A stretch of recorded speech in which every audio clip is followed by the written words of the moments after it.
Bonsoir à tous et bienvenue. Si vous nous rejoignez sur les BFM locales, nous sommes ici à la centrale nucléaire du Bugey, dans l'Ain, au cœur des métiers du nucléaire, une filière stratégique pour l'indépendance énergétique de la France et qui s'apprête à recruter massivement. Près de 100 000 emplois seront à pourvoir dans les 10 prochaines années. Techniciens, ingénieurs, soudeurs, automaticiens, spécialistes de la sûreté ou bien de l'environnement. Le nucléaire, ce sont des dizaines de métiers accessibles à tous, à tous les niveaux de qualification. Pendant près d'une heure, nous allons vous proposer une émission spéciale pour découvrir les coulisses de cette filière qui recrute, comprendre les besoins en formation, les défis industriels, mais aussi les enjeux environnementaux.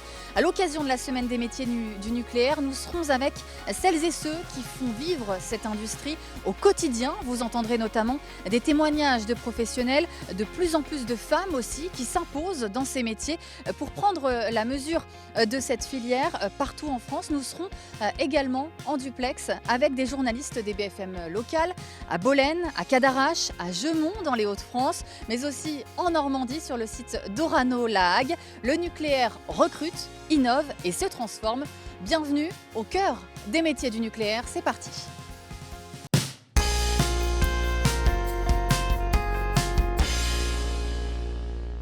Nous nous trouvons actuellement à l'entrée de la centrale nucléaire du Bugey dans l'Ain. Il en existe 18 autres en France dans lesquelles on y produit, comme ici, de l'électricité bas carbone. Vous les voyez, les tours de la centrale avec la vapeur d'eau qui se dégage. Ici, 2000 personnes travaillent au quotidien, des hommes, des femmes, aux métiers et aux compétences très variées. En pleine semaine des métiers du nucléaire, les enjeux de recrutement dans la filière sont très importants. On va retrouver notre première invitée, Anne Jancovici. Bonjour, Bonjour. merci beaucoup d'être avec nous. Vous êtes la présidente de l'Université des métiers du nucléaire. Expliquez-nous pourquoi la filière nucléaire, elle est si stratégique aujourd'hui en France.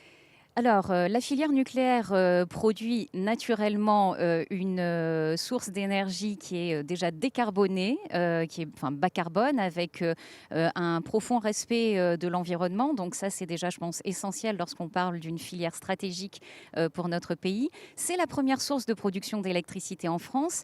Elle permet de produire des quantités d'électricité très significatives, avec de l'ordre de 65% de la production annuelle délivrée par nos centrales nucléaires existantes, donc les 19 centrales françaises. C'est une électricité, une production d'électricité qui est stable, c'est-à-dire qu'indépendamment des conditions météorologiques, nous avons systématiquement une production garantie. Et puis, grâce à tout cela, elle concourt directement à la souveraineté énergétique du pays, industrielle, et elle nous permet de répondre aux enjeux climatiques que nous nous sommes fixés. Quand on parle de filière de nucléaire, on pense souvent aux centrales, aux grandes tours, mais en réalité, c'est beaucoup plus large. Quelles sont les grandes activités de cette filière du début du processus finalement jusqu'à la fin? Alors la filière nucléaire, c'est déjà en quelques mots, c'est la troisième filière industrielle française. Elle compte de l'ordre de 2000 entreprises, donc des TPE, des PME, des grandes entreprises. On a 250 000 salariés qui travaillent, emploi direct et indirect. Et elle couvre un certain nombre d'activités, de secteurs. Alors d'une part, bien sûr, les activités relatives au fonctionnement des centrales nucléaires existantes et à la prolongation de la durée de vie de ces centrales, donc les 19 en l'occurrence. On a des activités liées à la construction de nouvelles installations nucléaires, donc EPR2, les petits réacteurs modulaires, le programme Aval du futur qui est conduit par Orano. Nous avons des activités liées à la conception de ces centrales avec beaucoup d'ingénierie associée. Et puis, nous avons bien sûr des activités de recherche et développement, d'innovation, de radioprotection et de sûreté nucléaire. Emmanuel Macron s'était exprimé, le président de la République, depuis Belfort en 2022 sur les enjeux de cette filière du nucléaire. Il avait annoncé 6 nouveaux réacteurs à venir, dont 2 au Bugey. Quels sont les impacts que cela va avoir sur l'emploi ? Alors oui, en effet, en février 2022, lors du discours de Belfort, qui a acté la relance officielle d'un programme nucléaire de très grande ampleur, nous avons eu la confirmation que nous partions sur 2 nouveaux réacteurs EPR2 à Penly en Normandie, 2 nouveaux réacteurs EPR2 à Gravelines dans les Hauts-de-France et 2 réacteurs EPR2 ici même à Bugey en Auvergne-Rhône-Alpes. Donc ce programme de nouveau nucléaire vient s'ajouter au programme nucléaire existant, enfin aux centrales nucléaires existantes et à leur prolongation de durée de vie, puisque c'est bien un enjeu pour nous. Et donc cette activité de relance nous conduit bien sûr à anticiper les compétences dont nous allons avoir besoin dans un certain nombre de grandes entreprises comme EDF, Framatome, Orano, Landra, le CEA et toutes les entreprises qui travaillent indirectement pour ce secteur dans la maintenance lourde, le génie civil, la construction. Donc on a un véritable enjeu d'anticipation des compétences. Le nucléaire, ça concerne combien d'entreprises, combien de métiers finalement en France? Alors le nucléaire aujourd'hui, on a à peu près 100 grands métiers qui sont identifiés dans notre filière. Sur ces 100 métiers, nous en avons 20 sur lesquels nous allons recruter très particulièrement, et donc des métiers bien sûr qui servent le fonctionnement des centrales existantes, la construction, la conception et l'ingénierie associée. On l'a dit, on va recruter massivement. Combien de personnes là, dans les prochaines années? 100 000 à horizon 2035, 2 tiers de techniciens. Donc 100 000 bien sûr du CAP au bac plus 5, voire bac plus 8. Et sur les techniciens, c'est du CAP au bac plus 2, bac plus 3. Et face à ces besoins de recrutement, c'est quoi le rôle concrètement de l'Université des métiers du nucléaire? Alors, face à ces besoins de recrutement, l'Université des métiers du nucléaire, qui est une association, vise à fédérer les acteurs sur les territoires, donc le monde académique, les acteurs de l'emploi, France Travail en particulier, les entreprises de la filière nucléaire de toute nature et toutes les personnes qui sont curieuses, les jeunes étudiants, les personnes en reconversion professionnelle, les personnes en transition professionnelle, les femmes, les hommes. Il y a de la place pour tout le monde et l'objectif, c'est d'ouvrir nos portes et de faire connaître nos métiers. Et justement, avec cette semaine des métiers du nucléaire, c'est aussi l'occasion de chasser les idées reçues. Absolument. Donc c'est une façon justement de permettre à des professionnels qui sont tous passionnés par le métier qu'ils exercent, que ce soit dans des grandes villes, dans des zones plus rurales, dans des sites de production, des entités d'ingénierie, de parler de leur métier. Les femmes parlent de leur métier, les hommes parlent de leur métier. Et donc nous avons la possibilité vraiment de répondre à tout type de questions dans toutes les régions de France. Et ça, c'est un point essentiel aujourd'hui. Eh bien, merci beaucoup Anne Jancovici d'avoir répondu à nos questions sur les métiers du nucléaire, présidente de l'Université des métiers du nucléaire. Merci. On vous retrouvera un peu plus tard dans cette émission pour parler de la diversité de ces métiers avec, vous le verrez, plein de parcours possibles à tous les niveaux. À l'occasion de cette semaine des métiers du nucléaire, de nombreux événements sont organisés partout en France pour échanger sur cette filière et répondre aux besoins de compétences dans le nucléaire. Tout de suite, on va vous proposer un exemple très concret à Bolène, dans le Vaucluse, où un forum des métiers du nucléaire avait lieu ce mardi. Marie Terrane et Flavio Noriga étaient sur place pour BFM Marseille-Provence. Oui, vous le voyez derrière moi, il y a énormément de monde pour cet événement qui réunit des employeurs, mais aussi des organismes de formation, un secteur, le nucléaire, donc qui ne demande qu'à recruter. Vous allez voir, on va justement rejoindre notre première intervenante, Aurélie Garcia. Bonjour. Bonjour. Vous êtes responsable RH d'ETF. Alors, comment est-ce qu'on recrute dans le nucléaire et quels sont les profils recherchés ? Alors, dans le domaine du nucléaire, nous recrutons par différents canaux, par l'intermédiaire de sites d'emploi, par l'intermédiaire de candidatures spontanées ou de cooptation, mais également grâce à des partenaires en local, grâce à France Travail, la mission locale ou Cap Emploi, qui nous permet de participer à des forums de l'emploi comme aujourd'hui à Bolène, mais également à des job dating qui nous permettent de rencontrer des candidats sur notre territoire. Et alors, est-ce qu'il y a un petit peu un profil type ou est-ce qu'au contraire, vous cherchez des profils divers et variés ? Alors nous recherchons tout type de profils, bien évidemment des profils expérimentés spécifiques du domaine du nucléaire, mais aussi des profils qui ne sont pas issus du domaine du nucléaire que l'on va former en interne. Il s'agit en fait de profils juniors, de profils seniors, deuxième partie de carrière, que l'on va accompagner jusqu'à la retraite, des profils en situation de handicap ou des femmes. Il faut savoir que 42% de nos collaborateurs sont des femmes dans l'entreprise. Et alors j'imagine qu'il y a quand même des contraintes à ce recrutement, des choses que vous allez particulièrement regarder au moment de ce recrutement ? Bien évidemment, dans le domaine du nucléaire, il y a des contraintes, même si en fait on se focalise sur le savoir-être des collaborateurs puisqu'ils doivent finalement appartenir, enfin, ou en tout cas véhiculer les valeurs de notre entreprise. Mais il y a bien sûr des contraintes en termes de sécurité. Donc pour rentrer dans le nucléaire, il nous faut des habilitations, des certifications et une enquête administrative qui va parfois alourdir le process de recrutement. Merci beaucoup d'avoir répondu à nos questions. Et justement, en parlant de ce secteur très porteur, on va rejoindre Faustine. Faustine qui travaille justement dans cette entreprise. Faustine, quelles sont vos missions au sein de l'entreprise? Bonjour, alors moi je suis technicienne d'assemblage, c'est-à-dire que je vais assembler les machines qui sont destinées à être livrées à notre client Orano pour l'enrichissement d'uranium. Et alors, comment est-ce que vous percevez votre avenir au sein de ce secteur? Quelles sont les perspectives d'avenir pour vous?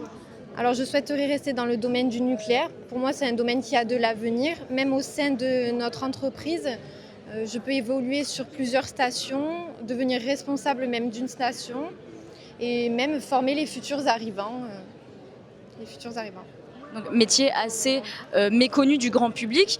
Vous-même, vous étiez totalement dans une autre branche avant d'arriver ici.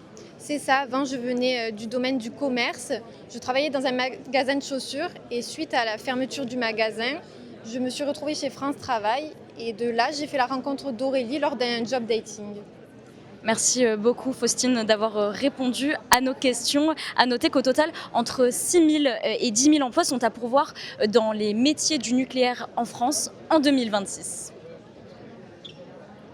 On est toujours à l'extérieur de cette centrale nucléaire du Bugey avec les grandes tours de vapeur d'eau qui sont juste devant nous. On a vu à Bolène les besoins considérables de recrutement dans la filière du nucléaire et pour attirer, révéler des talents, France Travail propose de nombreux dispositifs. On va en parler avec notre nouvel invité, Michel Zvieton. Bonjour. Bonjour. Merci beaucoup d'être avec nous. Vous êtes directeur régional de France Travail en Auvergne-Rhône-Alpes, chef de file du secteur nucléaire au niveau national pour France Travail également. Votre mission, c'est aussi d'aider ces entreprises de la filière à recruter. Est-ce que le secteur est attractif aujourd'hui ? Alors on travaille, c'est la mission principale de tout ce que nous faisons aujourd'hui entre France Travail et l'Université des métiers du nucléaire. On travaille à l'attractivité, à rendre attractif ce secteur, à le rendre lisible et visible, à en dire la vérité, la réalité, d'autant que c'est un secteur qui va énormément recruter dans les 10 prochaines années. Et pourtant, certaines personnes n'osent pas se tourner vers cette filière, vers ces métiers du nucléaire. Expliquez-nous pourquoi, c'est quoi les freins aujourd'hui ? Il n'y a pas vraiment de frein, il y a sans doute un problème de connaissance de ce secteur. Pour beaucoup de personnes, il s'agit d'un secteur de très haute technologie, ce qu'il est. Mais sur les 100 000 et quelques postes qui vont être recrutés d'ici 2035, il y en a environ les 2/3 qui concernent des personnes de niveau de qualification CAP à Bac+3. Donc ça concerne tous les niveaux de qualification, des niveaux extrêmement élevés, ingénieurs, docteurs, ou des niveaux de qualification plus basses. Donc voilà, je dirais que tout le monde peut être intéressé, mais il faut que les gens osent finalement pousser la porte et poser leur candidature. Et c'est tout votre travail justement d'attirer de nouveaux talents, notamment des demandeurs d'emploi, des personnes en reconversion. Mais on le sait, il y a beaucoup d'idées reçues sur ces métiers. C'est quoi celle que vous entendez le plus régulièrement ? Non, mais c'est la dimension peut-être de très haute qualification. Donc tout le travail que nous faisons aujourd'hui avec l'Université des métiers du nucléaire. Techniques. Oui, c'est ça. Alors ils sont techniques, on est bien dans un domaine très technique, mais ça concerne différents niveaux de qualification. Des conditions de travail aussi parfois compliquées ? C'est tout le propre des chantiers, de la construction éventuellement des réacteurs. Et c'est un travail où la dimension de la sécurité, de la sûreté est extrêmement importante. Donc ça peut présenter quelques éléments contraignants. Mais dans le même temps, c'est un travail qui est assez passionnant, je dirais, et qui s'appuie effectivement sur la souveraineté énergétique de notre pays, d'où le grand nombre d'offres d'emploi aujourd'hui disponibles, à la fois pour les grands donneurs d'ordre, que sont EDF, Framatome et autres, mais aussi des sous-traitants. Oui. Et justement, pour dépasser toutes les idées reçues qu'il peut y avoir, vous mettez en place beaucoup de dispositifs, des forums, des réunions d'information, des immersions aussi en entreprise. Comment ça fonctionne là concrètement si un téléspectateur qui nous regarde et qui veut rejoindre la filière du nucléaire ? Déjà, cette semaine, nous mettons en place avec l'Université des métiers du nucléaire et France Travail la semaine de l'emploi dans les métiers du nucléaire, où il y aura environ 450 événements qui seront présentés France entière et dont on peut avoir l'information dans un certain nombre de sites, dont les sites de l'Université des métiers du nucléaire et de France Travail, avec des job dating, des forums, des présentations d'entreprises, des présentations de métiers, des visites d'entreprises, des webinaires. Et puis à côté de cela, tout au cours de l'année, on donne de l'information sur les métiers du nucléaire. Et on a parlé des immersions en entreprise. C'est important ces immersions parce que les futurs salariés ont besoin de concret finalement. Ouais. Ça leur permet de rendre concret tout ça. Oui, parce que les immersions, c'est tout ce qui est finalement formation, expérience en situation de travail. Donc les candidats, les jeunes, les moins jeunes, les hommes, les femmes, viennent tester, je dirais, la réalité des métiers au sein donc de la filière nucléaire. C'est ce qu'on parle d'immersion. Eh bien, merci beaucoup Michel Suéton, directeur régional France Travail en Auvergne-Rhône-Alpes, d'avoir répondu à nos questions. On vous retrouvera tout à l'heure avec une jeune alternante, Pauline Champalier, 2 jours après la Journée internationale des droits des femmes. On se posera une question essentielle: comment attirer des femmes dans ce secteur? On essaiera d'y répondre avec vous. Je vais vous récupérer le micro. On va aller retrouver notre nouvelle invitée devant la fresque Mistral avec Anne Jancovici qu'on a retrouvée tout à l'heure. On est toujours à la centrale du Bugey avec, vous le voyez, ces vapeurs d'eau qui se dégagent de ces grandes tours. On retrouve Anne Jancovici. Anne, on a parlé tout à l'heure des besoins de recrutement, 100 000 personnes d'ici 10 ans à recruter. Ce qui frappe aussi, c'est la grande diversité des métiers du nucléaire et des parcours dans cette filière. On imagine souvent que travailler dans le nucléaire, ça demande un grand diplôme d'ingénieur, faire de grandes années d'études. Mais finalement, ce n'est pas toujours le cas. On recrute dès le CAP finalement. Absolument. Donc oui, des objectifs extrêmement ambitieux pour répondre à un programme industriel qui va s'inscrire sur plusieurs décennies, que ce soit pour la prolongation de la durée de vie des centrales nucléaires ou le programme nouveau nucléaire. Et pour ça, 100 000 recrutements, vous l'avez dit, 2 tiers de techniciens donc du CAP au Bac+3, avec des métiers, alors par exemple sur la prolongation de la durée de vie des centrales et leur fonctionnement actuel, nous allons avoir besoin de techniciens de maintenance, de techniciens essais, de techniciens... Ça, c'est combien d'années d'études, par exemple? Ça, c'est Bac+2, Bac+3. Quand on continue, on va avoir bien sûr aussi besoin d'ingénieurs en sûreté nucléaire. Donc là, on est bien sûr sur des Bac+4, Bac+5. Et puis, on aura également besoin d'ingénieurs pour concevoir les nouvelles installations nucléaires. Donc là, des ingénieurs qui sont sur des études, de la conception, installation, électricité, mécanique. Et puis, nous allons évidemment avoir besoin d'équipes pour pouvoir construire les futures installations. Donc là, c'est plutôt des équipes qui sont sur le génie civil. C'est un peu plus d'années d'études là. Alors, des ingénieurs génie civilistes, oui. Ce sont toujours des écoles d'ingénieurs spécialisées en génie civil. Et puis, on aura aussi besoin de ferrailleurs, de soudeurs, et puis de conducteurs de travaux, des chefs de chantier. Donc, un certain nombre de métiers, comme vous l'avez dit, très, très divers, partout en France, et ouverts aux femmes et aux hommes. Et on en reparlera évidemment tout à l'heure. Vous l'avez dit, de nombreux métiers, environ 100 métiers dans le nucléaire.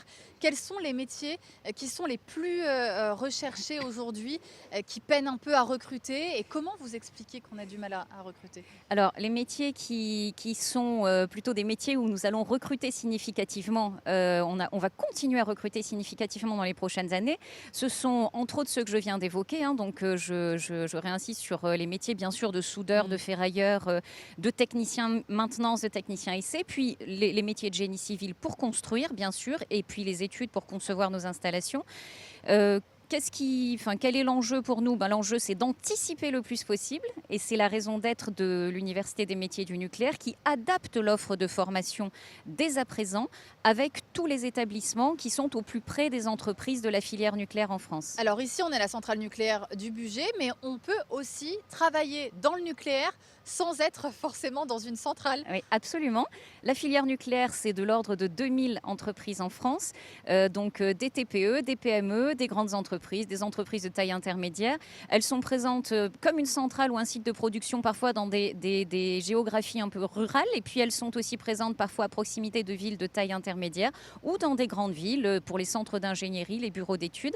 Donc il y en a vraiment partout des entreprises de la filière, et les parcours sont d'autant plus intéressants que l'on peut soit évoluer sur une région à laquelle on est attaché, soit parfois avoir des expériences diverses et variées partout en France. Pour les téléspectateurs qui nous regardent et qui ont envie, qui hésitent à se lancer dans ces métiers du nucléaire, qu'est-ce que vous avez envie de leur dire aujourd'hui ? J'ai envie de leur dire, osez aller rencontrer à l'occasion de la semaine des métiers du nucléaire, donc cette semaine du 9 au 13 mars, et après à l'occasion de toutes les journées portes ouvertes qui vous seront proposées, des professionnels, femmes et hommes qui exercent déjà nos métiers, qui sont des gens absolument passionnés, professionnels, engagés, et qui incarnent des valeurs vraiment de l'industrie française, de l'excellence, et qui vous en parleront mieux que personne. Aujourd'hui, la filière nucléaire, c'est une filière qui nous emmène très loin, donc c'est une filière d'avenir, et plus qu'un poste, j'ai envie de vous dire aujourd'hui, c'est aussi un parcours, voire une carrière que l'on peut proposer. Eh bien, merci beaucoup Anne Jancovici d'avoir été notre invitée pour cette émission spéciale du nucléaire. On le rappelle, vous êtes présidente de l'Université des métiers du nucléaire. Et pour illustrer la diversité des environnements et des métiers, direction les Hauts-de-France à présent, à Gemont, près de Maubeuge, à l'usine Framatome, acteur majeur de la filière nucléaire française. On va retrouver tout de suite nos journalistes Vincent Vieillard et Antoine Frély. Vincent, on va le voir avec vous, ce n'est pas que des métiers qui nécessitent des dizaines d'années d'études. Oui Victoria, le plus bel exemple justement de la variété des postes et des formations se trouve peut-être ici à Gemont Électrique. On est à Gemont, à la frontière avec la Belgique, à côté de Maubeuge, c'est-à-dire à une grosse heure de voiture. Et pour les plus fouteux d'entre nous, c'est la ville de naissance de Benjamin Pavard. Mais on est donc ici pour parler par exemple de la soudure avec Samuel qui a travaillé sur ce poste pendant plus de 2 jours. Votre mission à vous, Samuel, ici, qu'est-ce que vous avez dû faire? Quelle est votre intervention? Alors déjà bonjour. Et alors sur ce type de pièce, on a condamné les écrous pour un premier temps. On a soudé tous les petits plots, l'ajout sur tous les petits plots en 3 passes, donc c'est de la soudure à l'arc. L'ajout, c'est cette grosse pièce métallique qu'on voit sur le dessus. Pièce métallique qu'on voit sur le dessus, oui. Ensuite, on a installé tout le positionnement des cornières pour pouvoir les souder. Et puis ensuite, il y a un ressuage qui est fait pour voir le contrôle des soudures.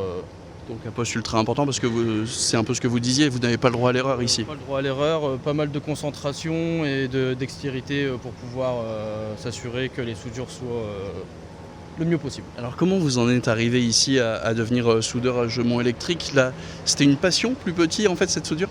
Alors oui, c'était une passion, j'ai découvert la soudure en étant petit, en bricolant beaucoup en famille, on bricolait beaucoup en famille.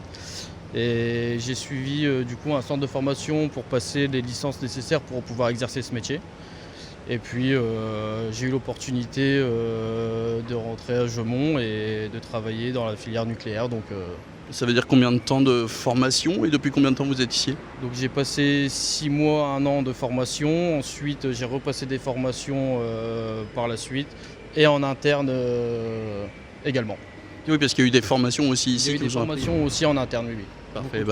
Merci beaucoup Samuel effectivement pour la présentation de ce poste. On vous laisse terminer cette immense pièce parce qu'il y en a plusieurs ici dans l'entreprise qui sont à destination du monde nucléaire. Ici il y a 580 salariés qui travaillent sur différents postes de travail avec cette autre machine à destination donc, du monde nucléaire, et on va en parler avec vous. Renaud Moretti, bonjour. Bonjour. Alors donc effectivement des pièces comme ça, il y en a plusieurs qui sortent de l'usine, de nombreuses. Combien de personnes? 580 personnes en tout qui travaillent, et des profils comme Samuel, comme ça, des passionnés.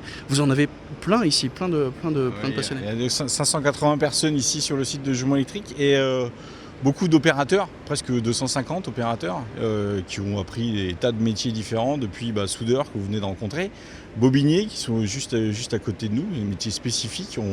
On prend du personnel en apprentissage et puis on le forme sur 4-5 années pour avoir des bobiniers capable de réaliser des gestes techniques compliqués et puis une régularité dans la qualité obtenue. Parce que pour travailler dans le nucléaire, on n'a pas besoin d'avoir des diplômes qui vont à bac plus 10, plus 20. tout le monde peut travailler, mais il faut des formations, et ces formations, on peut les avoir ici. Oui, tout à fait. On forme nous-mêmes le personnel, et la plupart des gens qui travaillent sur le nucléaire ici, c'est profil opérateur et technicien qui doivent apprendre le métier, et puis derrière, toujours avoir la même irrégularité dans la qualité des produits pour maintenir la sûreté nucléaire. Voilà. Justement, sur ces postes, est-ce qu'il y a des secteurs où vous avez le plus de mal à recruter? Vos recherches, comment ça se passe?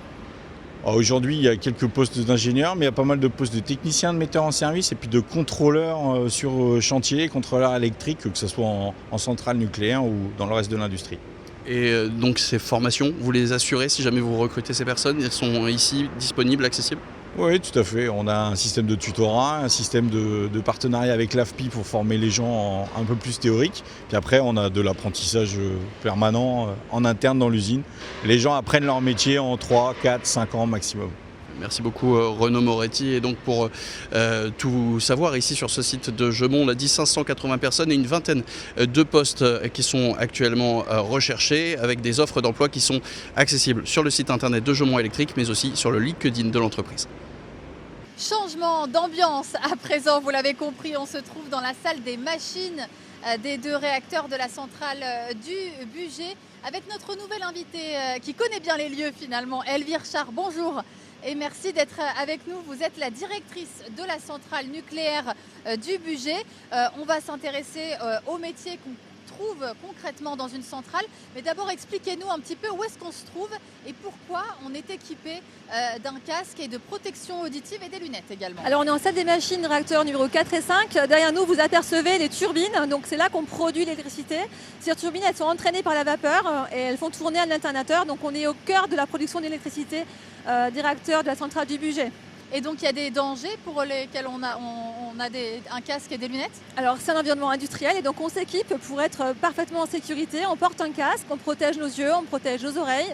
Nous avons aussi des chaussures de sécurité et donc tout ça, ça nous permet de travailler en sécurité sur le terrain. Revenons à notre sujet, donc les métiers du nucléaire. C'est important pour la centrale du Bugey, cette période de recrutement, la semaine des métiers du nucléaire. Aujourd'hui, quels sont vos besoins ici au Bugey? On sait qu'il y a 2000 personnes qui travaillent actuellement chaque jour sur ce site. Alors les compétences sont vraiment au cœur de notre défi industriel au quotidien, notre performance d'aujourd'hui et puis demain. Nous sommes effectivement 2000 personnes à travailler chaque jour à la centrale du Bugey. Nous pouvons être parfois plus nombreux que ça, jusqu'à 3500 personnes lorsque nous sommes en période de forte activité. Nous avons avec nous des partenaires industriels et donc le défi compétences, il est absolument essentiel pour nous et nos partenaires industriels. Quand on pense à une centrale nucléaire, on imagine souvent des métiers très techniques, comme ici, mais finalement, il y a d'autres métiers plus classiques finalement à la centrale du Bugey. Alors il y a une très grande diversité de métiers dans le nucléaire, dans les centrales nucléaires bien sûr, mais aussi à l'ingénierie, pour nos partenaires industriels, pour nous-mêmes côté EDF, et puis bien sûr pour nos collègues de PR2 qui travaillent sur ce challenge passionnant en fait, de réparation de l'avenir de la filière nucléaire. Ce sont 230 métiers qui sont disponibles dans notre filière sur différents niveaux de diplôme, depuis le niveau bac jusqu'au niveau bac plus 5. Et nous avons vraiment un très fort investissement sur l'ensemble des champs avec nos partenaires industriels pour donner envie aux jeunes de nous rejoindre et puis de s'investir dans cette filière passionnante. Alors dans une centrale, il n'y a pas seulement les salariés d'EDF, là on a les casques EDF, il y a beaucoup d'entreprises prestataires qui interviennent également ici au Bugey. Quel rôle elles jouent dans le fonctionnement de la centrale nucléaire ? Alors on a des partenaires qui sont avec nous au quotidien durant toute l'année, c'est ce qu'on appelle les partenaires permanents. Et nous avons aussi des entreprises spécialisées qui nous rejoignent pour faire des opérations très pointues, très spécialisées, très particulières durant les périodes d'arrêt de réacteur. Donc ce sont les périodes d'entretien, de maintenance. Nous avons des pics d'activité et donc ces partenaires nous rejoignent pour faire ces activités très spécialisées. Bien sûr, toutes les règles de sécurité qui s'appliquent à notre personnel s'appliquent aussi à ces partenaires. Et ils ont aussi besoin, eux, de ces compétences très pointues, très qualifiées sur une variété de métiers qui est extrêmement large. Alors il y a pas mal d'idées reçues dans cette filière du nucléaire. On pense forcément qu'il faut avoir fait une grande carrière d'ingénieur pour travailler dans le nucléaire. Quels sont les profils et à quel niveau vous recrutez ici au Bugey ? Alors on recrute en niveau bac. au niveau bac pro. On recrute sur tous les niveaux de diplôme jusqu'à un niveau bac plus 5 et sur des segments techniques qui sont extrêmement variés, la chaudronnerie, la mécanique, l'électricité, les automatismes, la chimie, la logistique, la prévention des risques. Donc ce sont 230 métiers qui existent dans nos usines, donc une très très grande diversité de métiers qui sont accessibles à la fois aux garçons et aux jeunes filles. Et quelles sont les compétences et les qualités requises aussi que vous recherchez pour travailler ici au Bugey, à la centrale nucléaire ? Alors j'ai envie de dire, il faut être curieux, il faut forcément avoir une certaine forme d'appétence technique, mais nous sommes aussi passionnés par ce que nous faisons, parce que ce que nous délivrons, ça fait complètement sens au quotidien, être mobilisé pour délivrer une énergie décarbonée, flexible, sûre, et délivrer aussi un plan de marche de manière fiable. Donc c'est ça ce qui nous mobilise au quotidien. Et donc j'ai envie de dire, voilà, il faut se lancer dans des parcours qui sont extrêmement riches, qui sont extrêmement diversifiés, et on est accompagné tout au long de notre carrière. Si quelqu'un nous regarde, un téléspectateur ce soir, et a envie de s'engager dans cette carrière, dans cette filière du nucléaire, qu'est-ce que vous auriez envie de lui dire ? J'aurais envie de dire, venez nous rejoindre pour relever ces défis passionnants qui sont les nôtres au quotidien. Et puis vous aurez devant vous un parcours qui sera extrêmement passionnant, extrêmement enrichissant, et vous serez accompagné pour faire des choses qui font complètement sens. Merci beaucoup Elvire Char d'avoir répondu à nos questions ici dans la salle des machines de la centrale nucléaire du Bugey. On va aller au Creusot à présent, en Saône-et-Loire, au sein de l'entreprise Framatome. Dans cette entreprise, un atelier va être lancé au mois de juillet pour répondre aux demandes très fortes d'énergie en bas carbone, d'énergie bas carbone. Une usine dernier cri, vous allez le voir, qui s'accompagne par des recrutements en externe, en interne. C'est un reportage BFM Lyon de Raphaël Blanc d'Amour. Il reste 5. C'est bon ? Alors que le lancement officiel de l'atelier approche à grands pas, les équipes de Framatome sont à pied d'œuvre pour régler les derniers détails sur des maquettes prototypes. On a fait un tréflage avec un outil et la longueur de l'outil est un petit peu courte. Donc il va falloir qu'on modifie notre programme pour aller moins profond pour la prochaine phase. Dans ce nouvel atelier seront fabriqués les internes de cuve pour les réacteurs EPR2. Nucléaire oblige, ici rien n'est laissé au hasard et chaque outil doit être préparé et inspecté. C'est le rôle de Loïc qui mesure au micron près la pointe des forêts. On a besoin d'avoir beaucoup de précision et donc les outils, une fois dans la machine, il faut qu'ils viennent parfaitement en fait. Il faut qu'ils viennent à la longueur demandée, il faut qu'ils soient vraiment le plus précis possible. Loïc a 21 ans, il est rentré il y a 5 mois chez Framatome, tout spécialement pour travailler dans ce secteur. Ici, chez Framatome, on travaille bien dans du spécifique. Donc on a encore d'autres choses, d'autres outils, des fois des demandes vraiment spécifiques. Donc là, on apprend vraiment différentes choses et de nouvelles choses pour moi. L'attractivité du secteur, on la mesure aussi par le nombre d'ouvriers déjà chez Framatome précédemment. Nicolas est depuis 7 ans dans l'entreprise, c'est donc une nouvelle étape pour lui. Moi, c'était pour une évolution de carrière, toujours apprendre même de nouvelles choses. On apprend tous les jours dans l'usinage, je trouve. Donc là, c'est des machines toutes neuves avec une nouvelle programmation. Je trouvais ça intéressant. Une très grande partie des pièces devront être soudées. Pour cela, un espace de formation a été installé à l'intérieur même de l'usine pour permettre aux nouveaux opérateurs d'être qualifiés pour travailler sur des pièces destinées aux centrales nucléaires françaises. Pour Jérôme, soudeur depuis 32 ans, c'est l'opportunité de changer d'environnement de travail. Par rapport aux autres entités que je suis passé avant, la technique, un nouveau projet. Et puis arriver au summum, avoir des pièces qui iront dans nos centrales pour nous fournir de l'énergie propre. Une énergie décarbonée de plus en plus demandée. Ce retour en force du nucléaire a poussé Framatome à investir 85 millions dans ce nouveau bâtiment. Les machines et infrastructures répondent aux dernières normes en vigueur. Et côté personnel, même si 88% des postes sont déjà pourvus, les embauches continuent. On accompagne tous les profils qu'on recrute via des formations, des parcours de carrière au sein du groupe. Pour voir les premiers éléments sortir d'usine, il faudra encore patienter jusqu'en 2031. Voilà pour ce reportage depuis le site Framatome au Creusot, en Saône-et-Loire, au cœur des métiers du nucléaire. Votre émission se poursuit sur les BFM locales. On est à présent au laboratoire environnement de la centrale du Bugey. On va parler maintenant d'un enjeu très important pour la filière du nucléaire, la mixité. Aujourd'hui, les femmes représentent environ 24% des effectifs dans le secteur, 29% des diplômés ingénieurs. Et pourtant, la filière recrute beaucoup, près de 10 000 personnes par an. Pour en parler, Michel Soueton est avec nous, directeur régional France Travail en Auvergne-Rhône-Alpes, chef de file du secteur du nucléaire. Et vous êtes accompagné d'une alternante ici à la centrale du Bugey, Pauline Champalier. Bonjour et merci beaucoup d'être avec nous. Vous êtes technicienne de chimie process chez EDF, en parallèle étudiante à Lyon, au lycée La Martinière d'Hydro. Une première question peut-être pour vous, Michel Soueton. Aujourd'hui, seulement un quart des salariés du nucléaire sont des femmes. Comment vous expliquez que ce secteur reste encore très masculin finalement? Alors c'est un secteur qui reste effectivement masculin, mais qui évolue. Ces 25% traduisent une évolution depuis déjà plusieurs années. Donc il y a de plus en plus de femmes à différents niveaux de responsabilité, des faibles niveaux de qualification ou des niveaux extrêmement importants de qualification qui rejoignent cette filière. Et la filière recrutant de manière extrêmement importante, j'aurais tendance à dire qu'il y a vraiment de l'emploi absolument pour tout le monde. Et finalement, c'est dès l'école qu'il faut inciter des jeunes femmes à s'orienter vers cette filière-là? Oui, complètement. Dès les petites classes, il faut travailler justement pour que les petites filles, puis plus tard les jeunes filles, s'intéressent aux carrières scientifiques. On le sait, c'est un sujet au niveau de l'éducation nationale, pour qu'ensuite il y ait une orientation vers les filières techniques, les filières industrielles, et donc pour la filière nucléaire. Pauline Champalier, je vais me tourner à présent vers vous. Vous êtes en alternance. Est-ce que vous pouvez nous parler de votre parcours? Comment vous êtes arrivée dans le secteur du nucléaire? Alors bonjour, déjà je n'étais pas prédestinée au nucléaire parce que j'ai fait un bac général avec les spécialités et maths, physique, chimie. Donc ensuite je me suis orientée vers une licence physique, chimie et sciences de l'ingénieur à Lyon 1. Et comme ça ne me plaisait pas, je me suis réorientée sur un BTS métier de la chimie. Je me suis beaucoup renseignée, documentée sur le milieu du nucléaire et ça m'a beaucoup plu. Comment vous avez connu ce milieu-là finalement? Comment il est arrivé à vous? En faisant des recherches, et comme la chimie me plaisait déjà beaucoup, je me suis renseignée sur les domaines dans lesquels on pouvait exercer.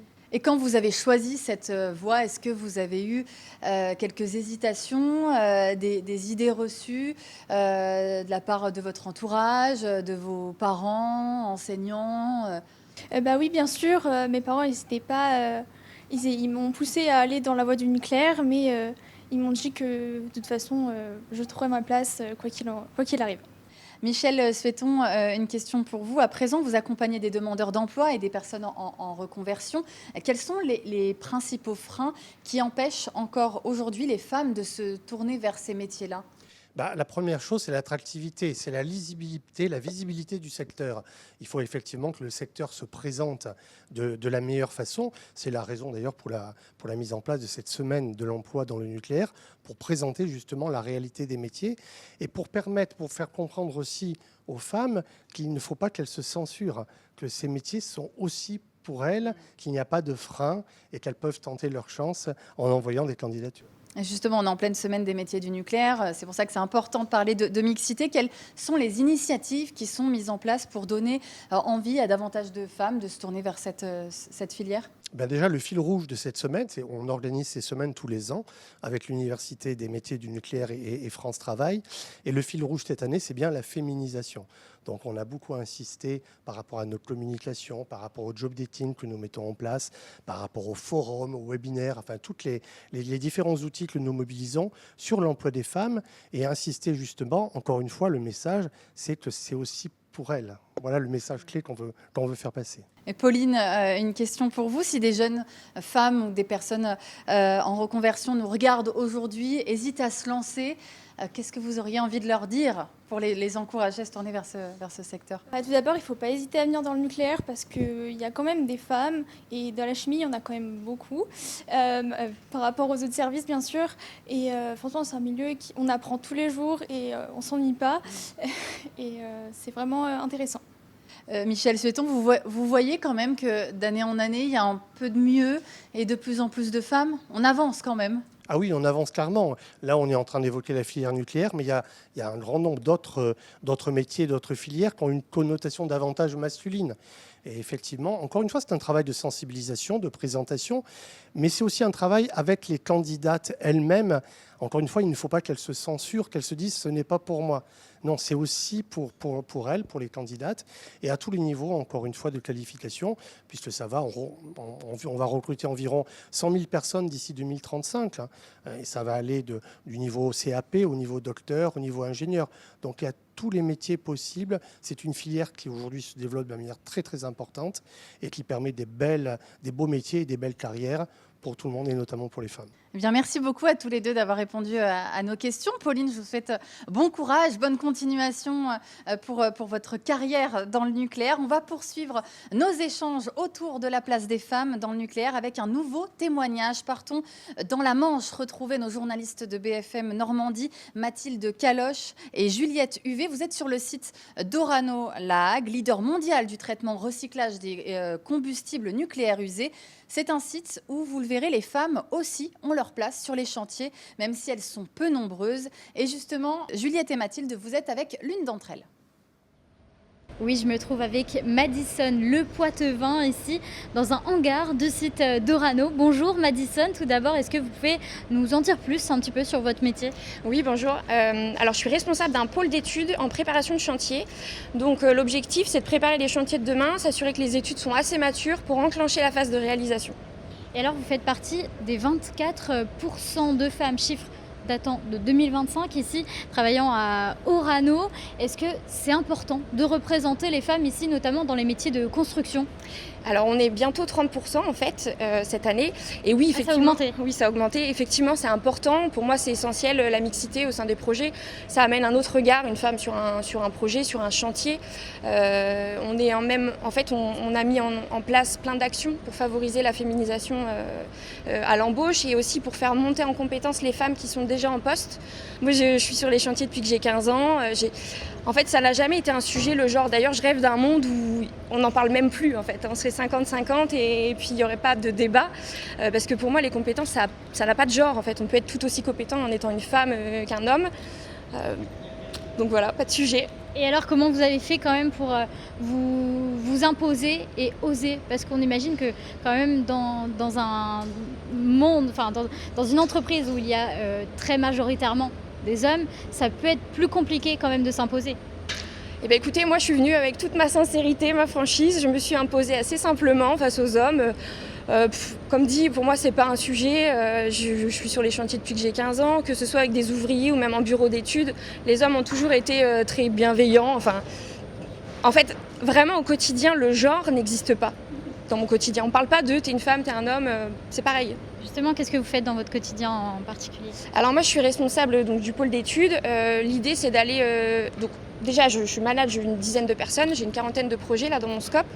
Le but, c'est de préparer les chantiers. On va par exemple aller chez l'exploitant, vérifier les contraintes, étudier la faisabilité d'un ouvrage, s'assurer qu'en termes de coactivité, c'est jouable pour la sécurité sur les chantiers. Bref, tout un tas d'actions. Et ce qui me prend pas mal de temps cette année, c'est la partie management, recrutement.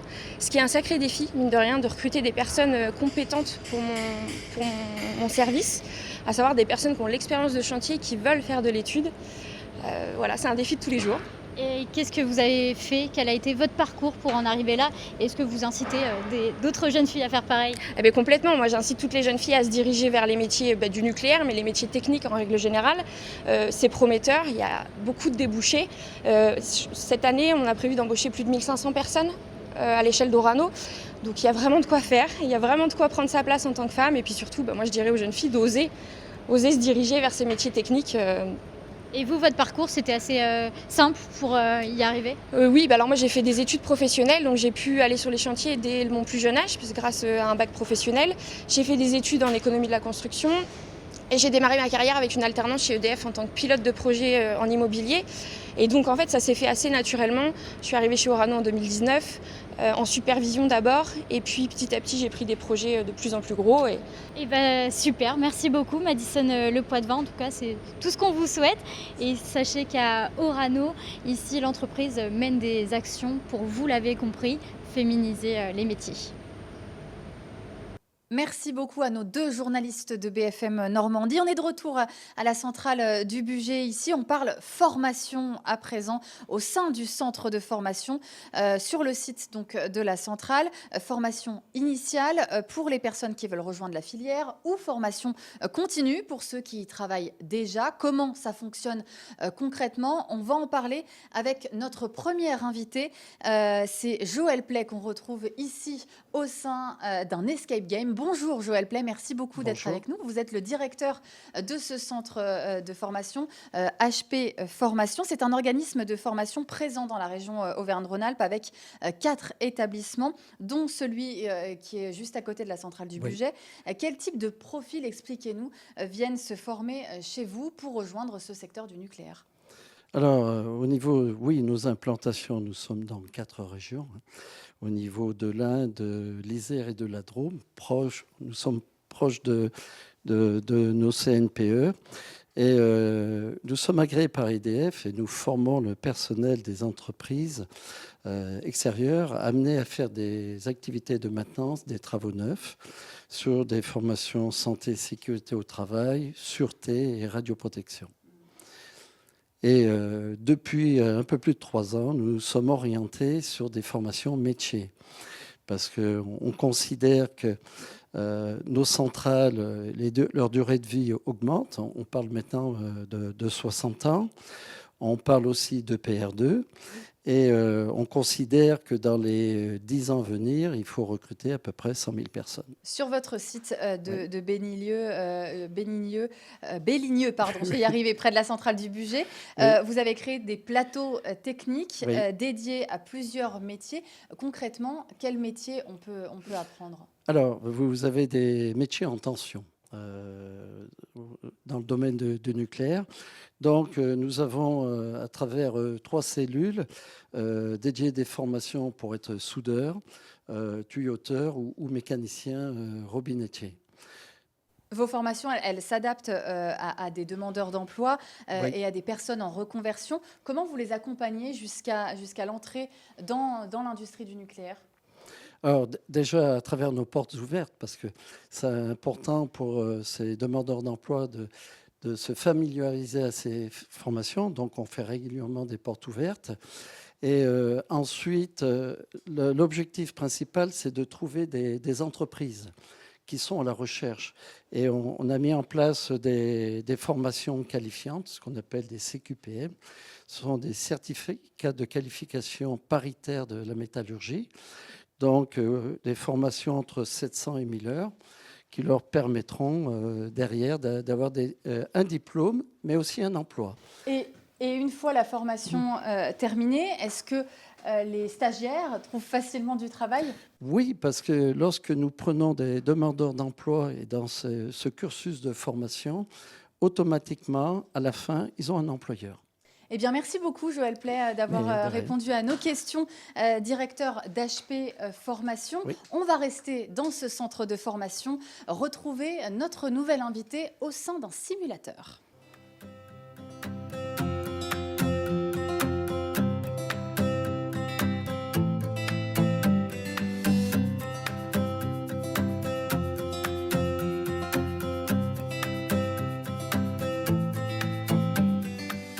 Une fois entré dans la filière, la formation ne s'arrête pas là. On peut continuer d'apprendre tout au long de sa carrière. Et pour en parler, on est avec notre nouvel invité, Constantin Bénilan. Bonjour, merci beaucoup d'être avec nous. On est au sein d'un simulateur ici à la centrale du Bugey.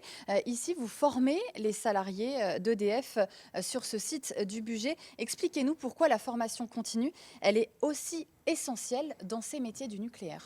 Donc tout à fait, nous sommes sur un simulateur, c'est-à-dire que les futurs pilotes de réacteurs nucléaires viennent ici pour s'entraîner à hauteur d'une dizaine de jours par an. C'est des recyclages, mais avant cela, ils ont suivi une formation initiale d'une durée d'environ 18 à 24 mois pour permettre d'acquérir toutes les compétences pour l'exercice de leurs fonctions.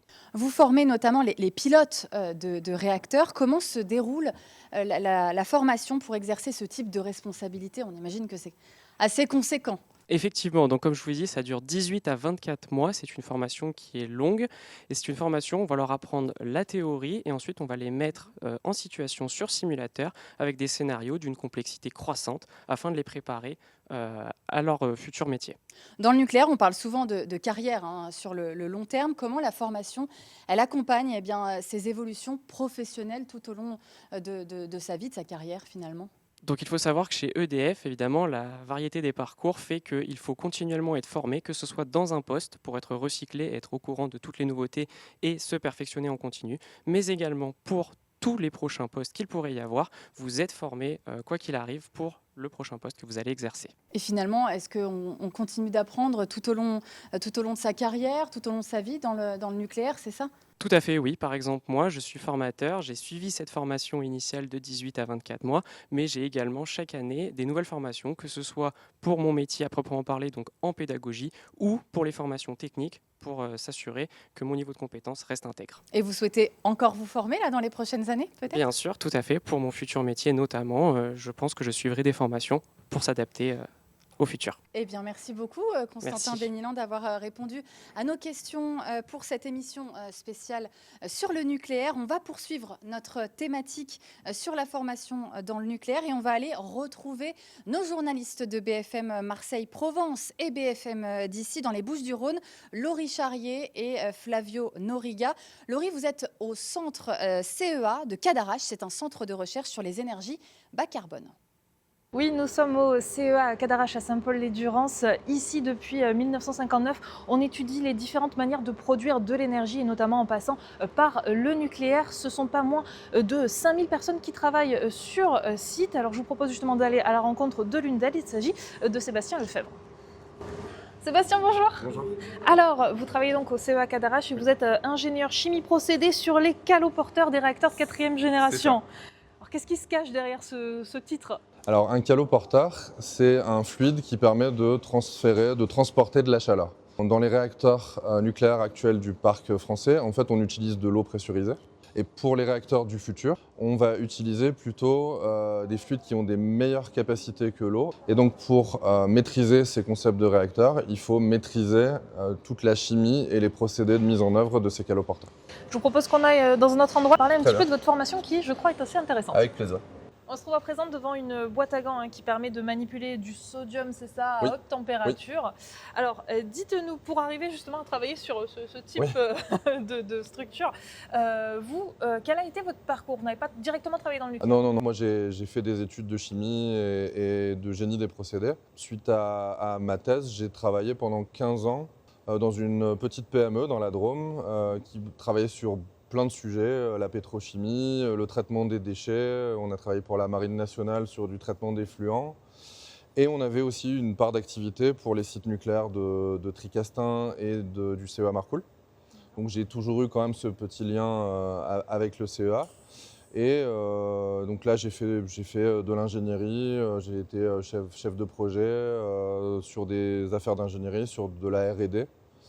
Et au final, en 2022, j'ai postulé sur un poste au CEA Cadarache sur la chimie et les procédés du sodium, mais sans avoir de compétences spécifiques sur le sodium, juste une expérience de l'ingénierie chimie procédés. Parce que l'avantage aussi, c'est qu'ici, il y a une pluralité des métiers, mais on peut aussi, justement, on vous accompagne. Au cœur de l'Institut IREN, là, sur les énergies décarbonées, on a beaucoup de métiers différents. On peut être compagnonné, en fait, on nous apprend typiquement les spécificités du métier qu'on vient faire ici. Les techniciens de boucle, ils viennent là, ils n'ont jamais vu de boucle sodium. Ils apprennent à opérer toute une boucle sodium avec les plus anciens. Alors justement, en parlant de formation, je propose qu'on aille un peu plus loin pour aller à l'école, c'est ça? Du sodium et des caloporteurs avancés. Allez, vous allez nous expliquer ce qui se passe là-bas.